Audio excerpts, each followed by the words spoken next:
is awesome. Wait, what?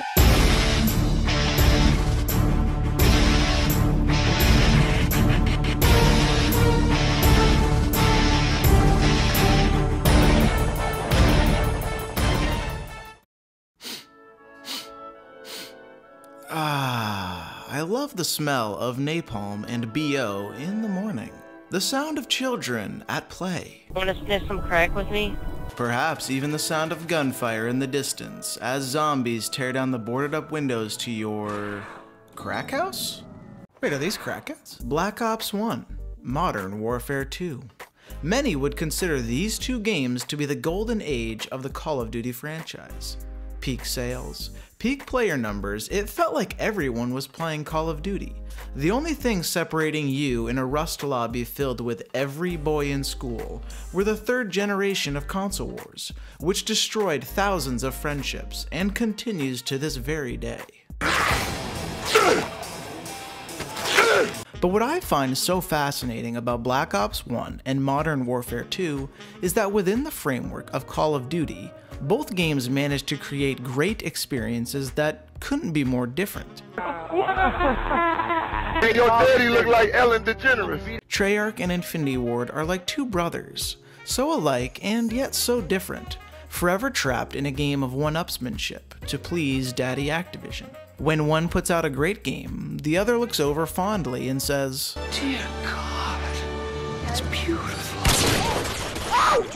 And then there's Sledgehammer Games, the black sheep of the family who's just trying his very best. He's a Will Swow. It's about ordinary people doing extraordinary things. So with that being said, let's mute Rugmuffin, equip our stopping power on every class, and jump right into Modern Warfare 2's campaign. The healthy human mind doesn't wake up in the morning thinking this is its last day on Earth. I don't know who you are, but stop calling this number. I know you're close. Say what you will about Call of Duty and the annual release model, but their campaigns have been surprisingly provocative. Even to this day, the most recent Modern Warfare caused quite a stir with some controversial campaign moments. Like women with guns? Shut the fuck up. I prefer much more historical and accurate gameplay, like sliding on my ass through base camp as random crates fall from the sky. But with a Call of Duty campaign, it's more about the story for me. I value the narrative above all else.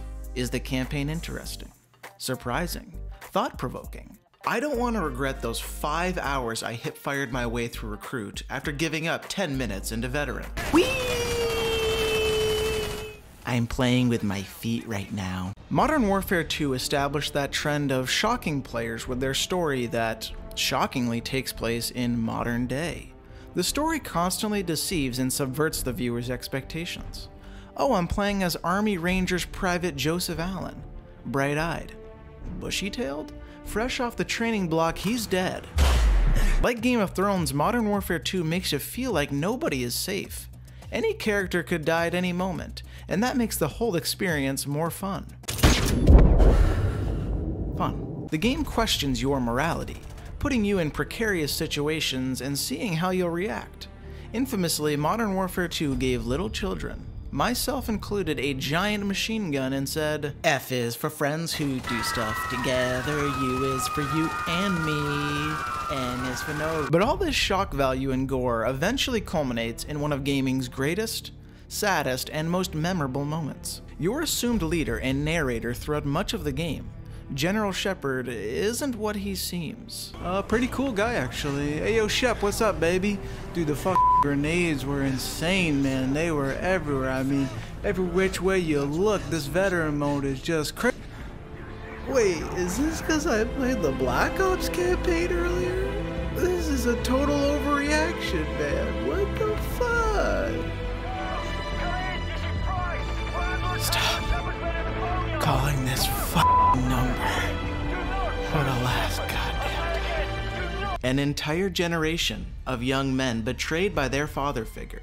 And there's only one catharsis potent enough to release that kind of rage. Shut up, boy. Modern Warfare 2's campaign is everything I'd want from a Call of Duty single player. Shocking, narrative driven, and the perfect introduction to a completely insane multiplayer. So how can Black Ops 1 compete with that flurry of haymakers coming from the corner of Modern Warfare 2? Algebra. The numbers, Mason. What do they mean? I didn't do the homework. Can I pass? Is passing allowed? While Modern Warfare 2's story thrived on deception with a linear story format, Black Ops 1 campaign flipped the entire script and told the story through the lens of an insane person. You. The numbers! What are they saying? Yo, daddy looked like Ellen DeGeneres. Black Ops gave us a unique experience in an era rarely touched in video games. The Cold War. We've got about 60,000 World War II based games. Nothing changes. Nazis. But not enough Cold War. The Cold War was gritty and complex. Spies. Deception. Who's good guy? Who bad guy? But in World War II? Everywhere I turn, I see communists. There's one. There's another. That baby's a communist. Kill it. But Treyarch took on a more difficult and nuanced part of history by capturing the essence of the Cold War. Confusion, backstabbing, unreliable information, and packaged it brilliantly through the story of an unreliable protagonist, Mason. Where were you born? Kiss my ass! He seems nice. The game immediately clubs the player over the head by strapping you into a chair, and you're asked to do algebra again. Oh no. Black Ops 1 saw Modern Warfare 2's No Russian level, and instead of pissing off suburban moms, almost caused a global conflict as the player kills Fidel Castro. You good? Nearly causing Cuba to declare war on the United States, which is just adorable. America, fuck yeah! Because the game is told through unreliable memories, you spend the entire campaign questioning things, and you have no idea what's going on. What's real? What's fake? Why is there anime on the televisions? It's not important. What's important is who you are. Yeah, I mean, I'm not a weeb. You were so f***ed in the head that at one point you even consider shooting JFK. Not that that would have changed much, but then out of nowhere they kill Ice Cube. You good? And we've lost enough rappers, Treyarch, and this tension builds, eventually culminating in a game of Russian roulette. You can't kill me! Did you just miss Cube getting Compton? Fuck! Boy, the making of this scene must have been electric. The fuse. Bang! You can't kill me! Bang, bang, bang! If any of you ladies out there that definitely aren't watching this video are wondering, what do boys do during sleepovers? It's this. Bang, bang, bang! Go! Clear! And as the story unfolds, you begin to piece the little breadcrumbs together. You start crafting theories as to what the hell is actually going on. Okay, so here's the story so far. You were an American special operations soldier who was captured by the Russians during the failed Bay of Pigs invasion. Okay, that seems true. Then you were sent to the Russian gulag, known as Stalin's Pleasure Palace. That definitely happened. And then you were mysteriously released and sent back to America? Oh, I've got it. Hey, yo, Teach, it's 11. All right, I'm out of here. And then it's revealed your entire memory, the story you've been playing literally all game, is a lie. And you, in fact, are a Russian sleeper agent being controlled by none other than YouTube's algorithm? Hey, creators. And when the dust finally settles and you've escaped the brainwashing and found the truth, the game has one final twist. Winks at you and implies you did in fact complete your task of assassinating JFK.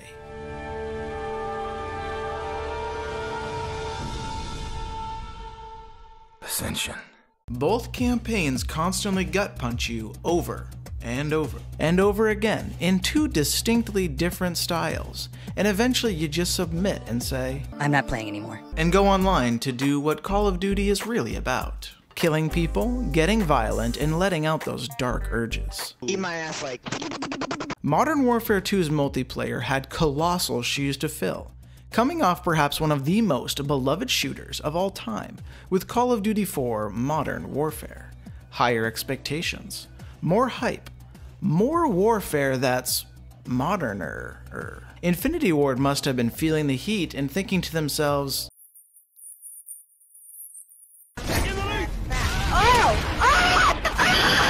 so they held a meeting with the dev team and said, there are no bad ideas. Let's hear it. Nukes. Yes. Death streaks. Love it. Shotguns that are actually snipers. You, sir, get to fuck my wife. The result of this willingness to try everything was a wild, fast, and furious multiplayer experience. The game was electric, high octane, and you couldn't take a moment off or you'd be blasted with a Spaz 12 back into another generic World War II shooter. Oh hey Hitler! And it appeared to fulfill everyone's expectations. Infinity Ward took everything special about Call of Duty 4 and built upon it. More kill streaks, more customization, more maps, more toxicity, more nukes. Everyone gets a nuke. You get a nuke. And you get a nuke. You do not get a nuke. Aww. Perhaps the most important element to creating a memorable game are the maps. Maps are the visual cues, the Pavlov's dog for COD players. I see those bright colors and parkour training facility and I immediately... The maps have got to be one of Modern Warfare 2's most memorable aspects. They were bright, vibrant, unique, and fun. Favela, Estate, High-Rise, Terminal, Rust. Everyone knows what 1v1 me on Rust means. It was how the scores were settled. It separated the boys from the younger brothers. Imagine an entire lobby of teenagers just screeching at each other about hardscoping. Even the mediocre maps still feel different and memorable. Underpass, Afghan, that snow one, that other snow one. Every map was great, except Karachi. Fuck Karachi. Wait, what? The Modern Warfare 2 map set the stage perfectly for its fast and unhinged gameplay. But this wild approach to game design yields both good and bad. Because while the game was super fun, it also had many incredibly frustrating elements, like death streaks, meant to help noobs feel like they weren't noobs, but being a noob is the only way to stop being a noob. Wait, what? Are you high? Death streaks like Painkiller will make you want to take painkillers. Martyrdom will make you want to commit martyrdom. I'm not that creative. And of course Copycat, where you can steal the weapon class of that guy that keeps killing you, because the gun is totally the reason you suck. Shut up, stop pretty clean. All I'm offering is the truth, nothing more. And if you didn't already know, guns can kill people. And Call of Duty is all about killing people, so guns are kind of important in Call of Duty. You are high as a f***ing kite! An underrated aspect of a great Call of Duty is having a plethora of unique and viable weapons, and Modern Warfare 2 perhaps nailed this more than any other feature. Similar to the gameplay, the guns are very powerful.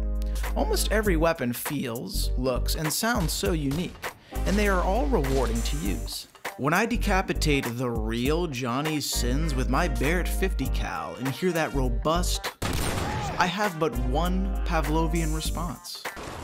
Ow, fuck! Ow, fuck! Ow, fuck! Yep. Or pull out the Akimbo 1887s and decapitate the real Shooter McGavin from the same distance as the Barrett 50 cal and deny him that nuke that he's been working on for like 10 years. One away. I might get it.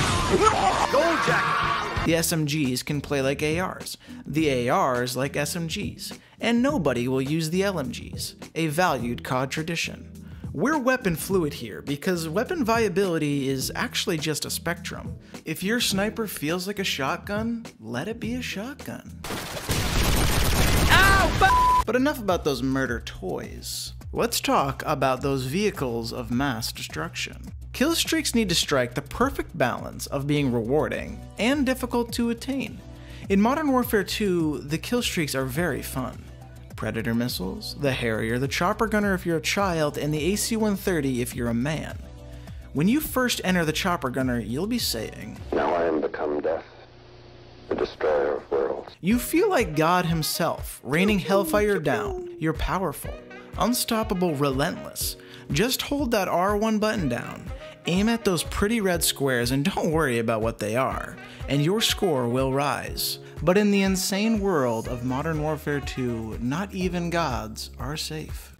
Hello, I am God. Ooh, and I've come to give you the 10 COD commandments. 1. Be a dick to everyone else. 2. What was that?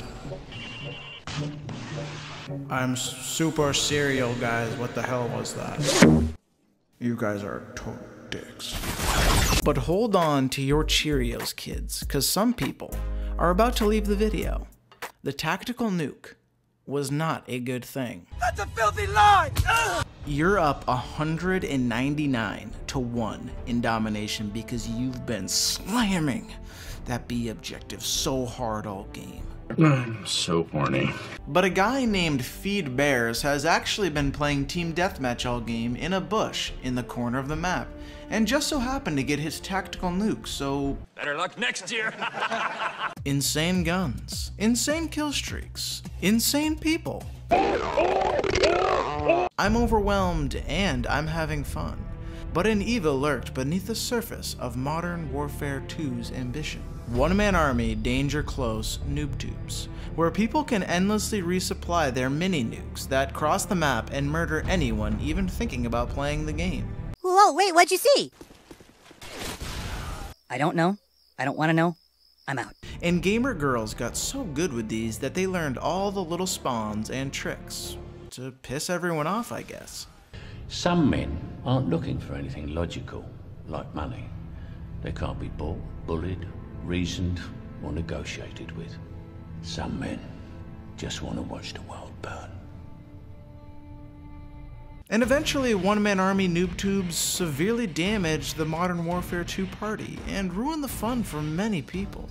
Some people conveniently forget this, but historians like myself never forget. And those who forget history are doomed to repeat it. Da baby. Okay, 1, 2.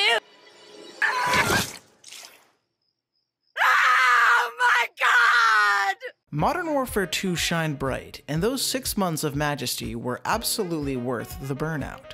So how is Black Ops going to compete with that level of potency? Are they going to lean into what Modern Warfare 2 found success in? Fast? Insane? Clean? Nope. Treyarch looked over the fence at what their neighbor was doing and said, nah, we're gonna do weirdo shit. A money system, exploding toy cars, crossbows, and cameras for COD casting couch? I don't really think I should be doing this. You want to be famous, don't you, Mason? And although many of these elements were a bit gimmicky and useless, they represented Treyarch's goal from the outset. To create an atmosphere where the player can step outside the established Call of Duty DNA, to make the game their own and challenge a clearly successful and winning system, which is bold. But great games are always bold. And some people hated it. I remember when the game first came out, a lot of people were not happy about the state of quickscoping, and said, "Why are you the way that you are?" Honestly, every time I try to do something fun or exciting, you make it not that way. No longer could they do their triple axle meat beat ZZ Top trick shot off a crane on high rise, and end little Timmy's esports career before it began. Those days were gone. Quickscoping was for men now, but it made learning how to quickscope more enjoyable and rewarding, because it felt like you were accomplishing something few others could. You've got to anticipate, think. Where is the enemy? Jesus! Hey, you guys got room for one more? Black Ops was the antithesis to Modern Warfare 2. Where MW2 went left, Black Ops went, could you move a little to the left? And are you 18, Mason? The game was slower, longer time to kill, and felt like a completely different style of Call of Duty. And I loved it, and so did many other people. From the success of MW2, Black Ops topped Call of Duty sales numbers. 30 million copies sold. Everyone was playing. Black Ops 1 was rocking. Of all the things that make Black Ops 1 unique in my eyes, Undoubtedly the greatest is the money system that Treyarch attempted to incorporate, which taught boys across America the very important lesson of spending money frivolously on things like kill streaks, perks, and face paint to look super hot for all their friends until they go broke. I declare bankruptcy! But if you've got money, you need to start thinking of ways to spend it, like gambling. And Black Ops had the perfect answer with wager matches. Wager matches were the epicenter of silliness and fun in Black Ops. It was like a casual game of poker with friends where it's not really about the money, but more the camaraderie and socializing. And if you really wanted to sweat your big ol' balls off and spend your hard-earned casting couch COD points, you could just do high roller wager matches and risk it all on one match of One in the Chamber, where you get one bullet. Just don't miss. Don't you even think about missing that shot or I'll blow your fucking brains out tonight. All right?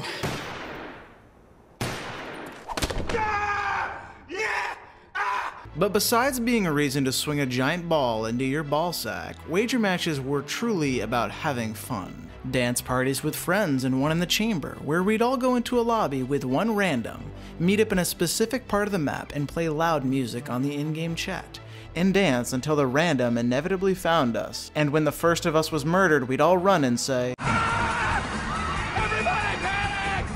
Oh my god! Or Sticks and Stones, where your butthole would be on the edge of its seat all game because you could go from first to last with one well-placed tomahawk. And if you ain't first, you're last. True lies. Bankrupt.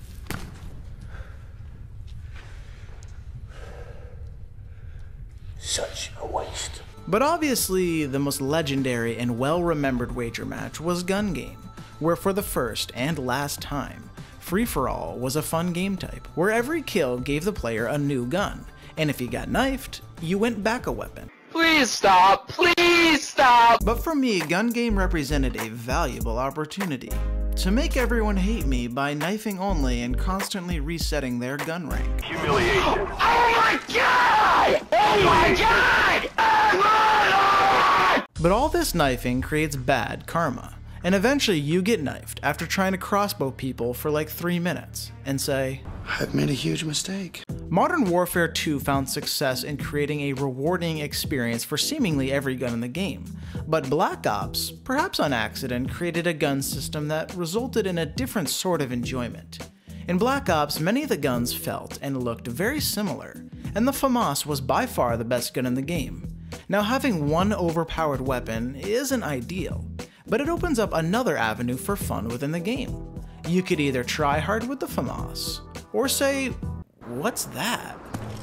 Who wants the lead? The Olympia, the dual shotguns, the dual scorpions are terrible, but it's a win-win. You go into the match with no expectations. You're assuming you'll be awful, so every kill you say, I am God! But every death, it's not my fault, the gun's bad. Modern Warfare 2 and Black Ops have polar opposite forms of gun balance and viability, and yet they both work fabulously. And even the maps were completely different. Where Modern Warfare 2 maps were all different shades of the rainbow, green, yellow, snowy, rocky, deserty. Wait, these are just Pokemon types. Who's that Pokemon? It's Karachi. But the Black Ops maps were great for their own reasons. Rather than trying to be the prettiest girls in school, Black Ops embraced the gritty, ugly nature of the Cold War and said, check out these different shades of gray and brown. Oh, I like that gray. That slightly lighter gray works perfectly with that Chipotle poop brown. Ah, the subtle undertones from owl anus gray mix perfectly with that roadkill brown. You can really feel the impressionist influences from Monet. Yes, of course, of course. Owl anus gray, I see it. I see it. Maps like Array, WMD, Cracked, Launch, Grid, Hanoi. All ugly as f***, and yet beautiful in their own special way. And by crafting these maps with certain variations of gray and brown, it really made you cherish the maps with color. Whoa, that's a full rainbow. All the way. Double rainbow. Oh my god. Oh my god, it's so bright and vivid. Oh! Oh! God, shut down what it means. Firing Range, Jungle, Havana Una Na. Black Ops 1 had great maps and created undoubtedly the most legendary and memorable COD multiplayer map of all time, Nuketown. When Black Ops 69 inevitably comes out, it'll have a Nuketown variation where all the mannequins are 69ing, and it'll play exactly the same way as it always has.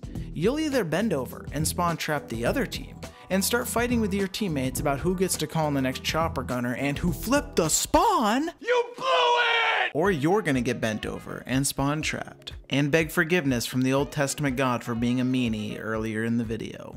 F off. But the Black Ops maps were also memorable for their little quirks and interactions, like dying to that rocket on launch, or Summit, where all 10 players would attempt to land a cross-map tomahawk for their YouTube channel. The Crow's Nest on Firing Range, where one scumbag will relentlessly camp all game, and no matter how many times you kill this scumbag, he will go back to the Crow's Nest like a rat going to cheese. I'm playing with my feet, tee. The point being, Black Ops and MW2 maps are some of the greatest, but for very different reasons. But for all their differences, Black Ops and Modern Warfare come together and share one very important and special feature: Last Stand.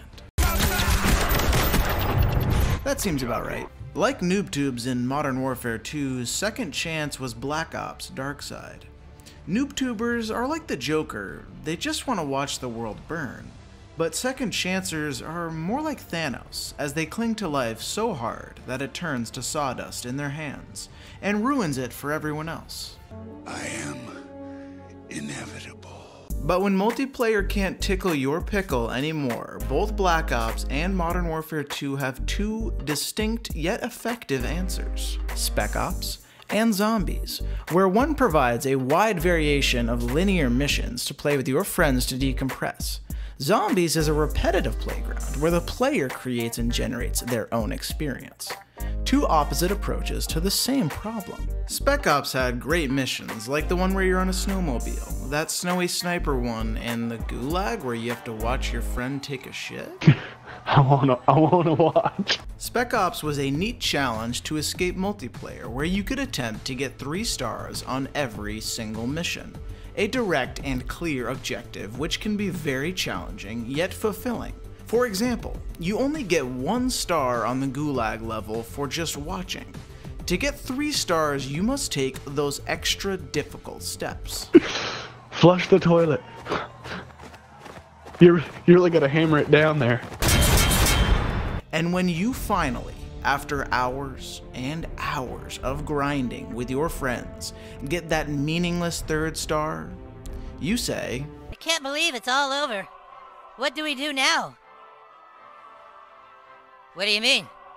Now we can finally play the game.